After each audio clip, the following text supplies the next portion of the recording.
Hello, today I'm going to show you how to paint Forsythia. I'm going to do this in a really loose style.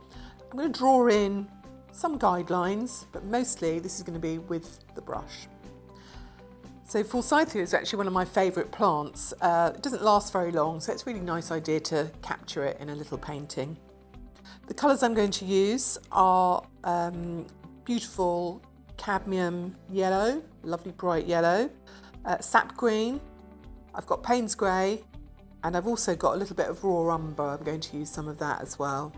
I'm going to mix all of those in together. So let's put those to one side. As always, I've taped my paper to my board. I'm using the Eco Bonobo 100% biodegradable tape today, which I really like. You can find that online. I'm also using my last palette of the day, so this is a little upcycled pot as well. So I've taped this down. I'm on a 300 GSM smooth watercolour paper, but this works just as nicely on something textured. So if you feel like having an experimentation and trying out something else, you can do this one on a textured paper as well. Got my nice soft pencil. Got a couple of bits here. If it's out of season and you want to do one and you haven't got anything in front of you, just research and Google a photograph of it and work from that. But it's fairly straightforward. Like I say, I'm going to keep this very loose. It's not a botanical study. This is more of an illustration. The first thing I'm going to do is just draw in the little branches, the twigs. I'm just going to do a couple of angles here. And that's my basis. I'm actually not going to draw anything other than that. I'm going to pop a very pale brown line on, and then I'm going to put my flowers over the top.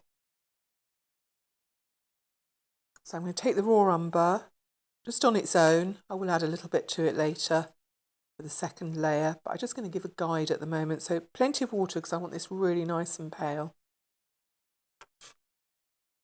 Holding my brush fairly loosely, I'm going to start at the very fine end. I'm not going to go right to the end because I can see it's got a bright green bud here. I don't want this straight, I want it to look natural. So I'm pushing my brush down, the further down I go, and that's going to make a thicker line. Same with this one.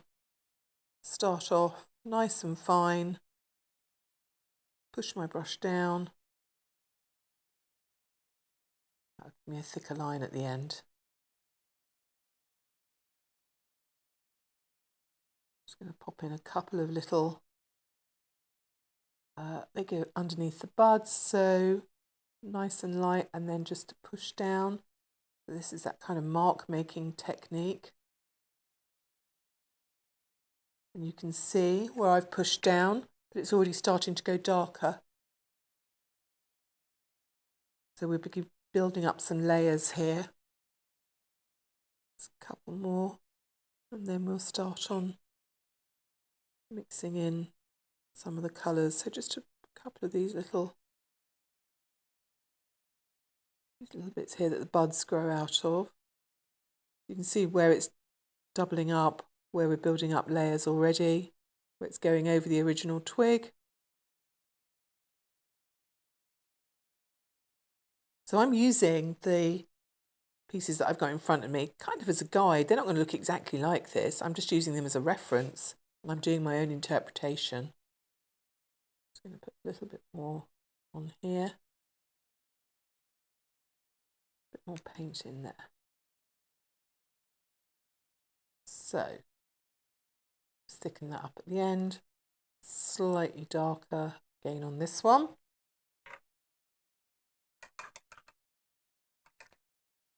I'm going to pop in some of the flowers. I'm going to work with a much larger brush here. So it's a nice big brush.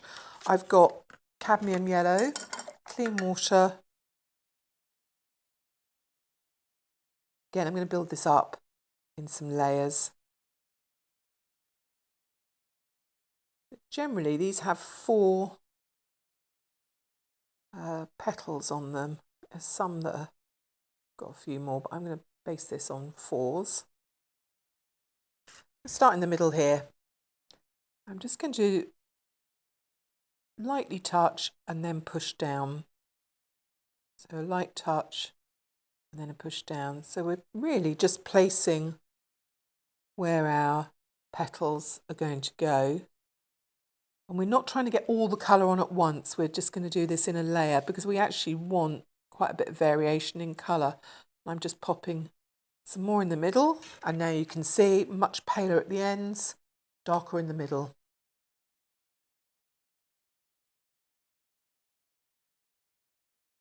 Keep reloading up your brush. So just pop the tip down and then push, tip down.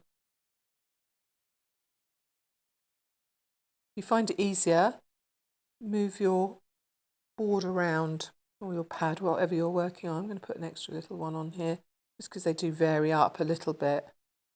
We don't want them to look too regular. So while it's still wet, a little bit of yellow in the middle.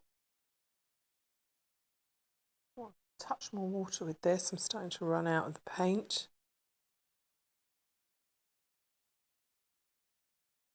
So you don't want to overthink this. You don't want them to look too regular. They won't look very natural. These petals are folded over. They're at different angles. To vary up the sizes.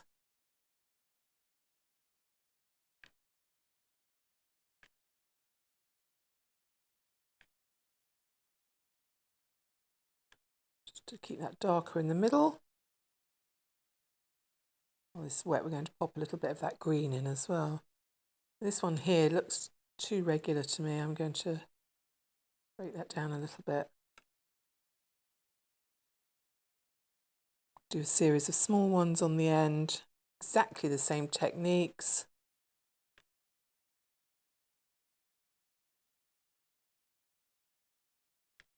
And then here, I'm going to do a little bunch of them, almost overlay them.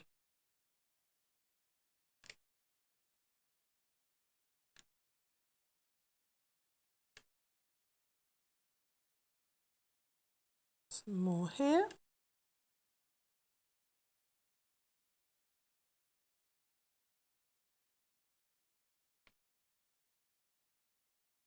Now at the end of one of these, I'm just going to put a little bud. Go, and then a little bit out here too.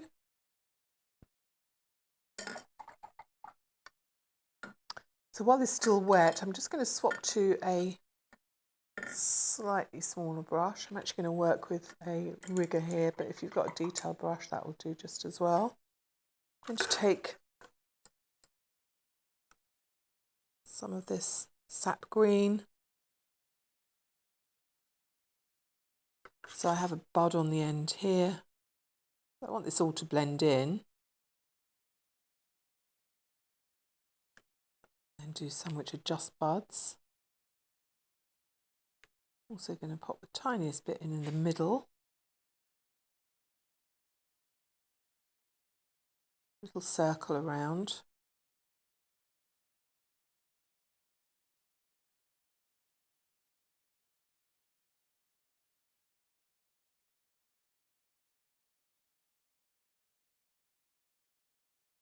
So you want to keep these colours and these layers very light. You don't want to start building them up so that you've got too much texture and that they're really thick. You want to be able to see the paper through this and bouncing back. And the light that bounces back off the white paper through the colour is what gives these paintings such translucency.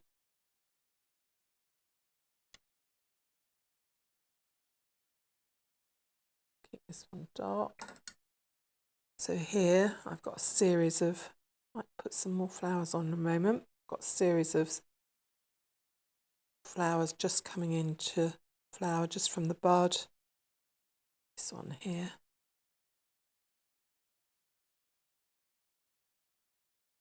So you can see we're starting to get the idea that this is Forsythia. I think because of the shape of it and the colour, you can tell exactly what it is without doing a full botanical study. Pop some green in here.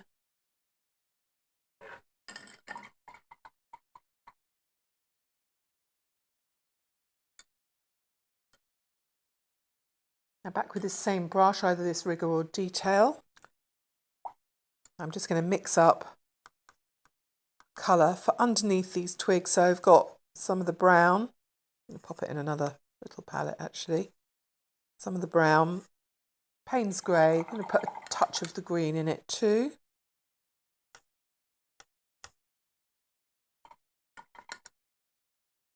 It's worth spending a bit of time mixing the right colour. Definitely want more brown in there. A bit of the green.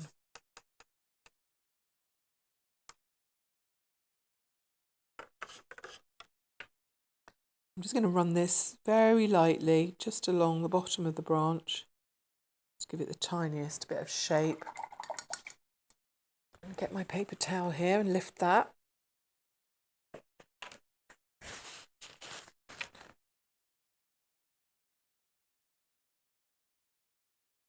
I have to make sure that doesn't run into my lovely bright yellow. I'm going to keep it away from there.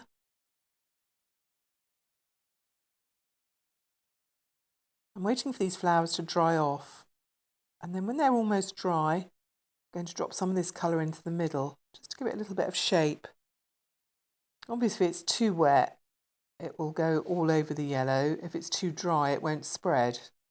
It will just sit there.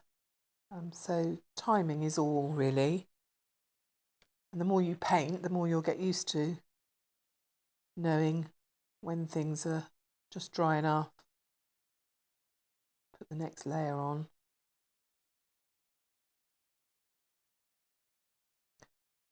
So this just seems like such a fiddly thing, but really it makes all the difference. It's just running this little dark line on the underneath. Starts to give it some shape.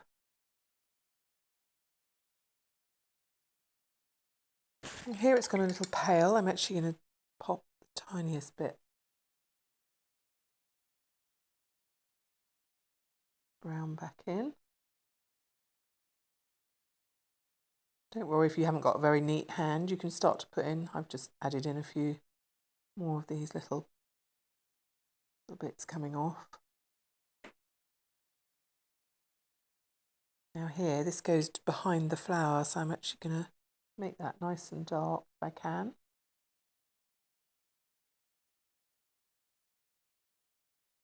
So I don't want an awful lot more than this.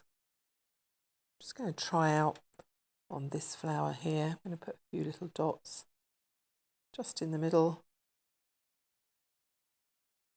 You can see that's taking that right back. So the colour I'm using is this one that we mixed. That just gives it a centre. So it's not so wet that it's spreading everywhere. It's just softening the edges.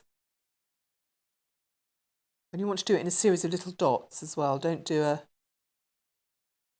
great big line.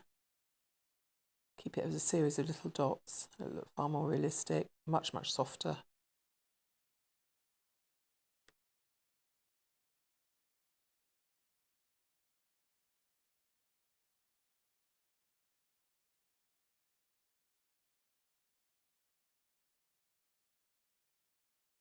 Something in here. It's still quite wet. That's going to spread, but that's not really a problem because it's actually behind this one here, so I want that a little bit darker.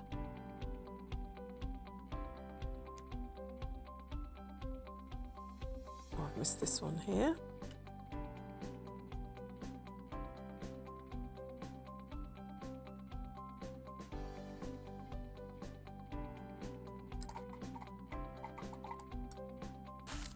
Now if I want anything darker, so here this one's gone a little bit watery, I'm actually going to build in another layer of yellow.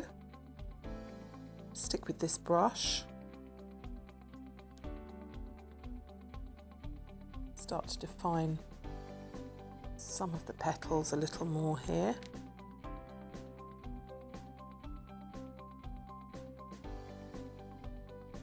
So the danger for me, and I think for a lot of people, is to knowing when to stop. So you really don't want to overwork a painting. And this is a prime example. I'm going to put these in and then I'm going to put my brush down and say it's done. Darken up this one here. So particularly around the middle to get a little bit more water on there. So I've got just enough water with this so that it comes off of my brush. I want it to stay nice and dark, nice and thick. Start to put a few lines in.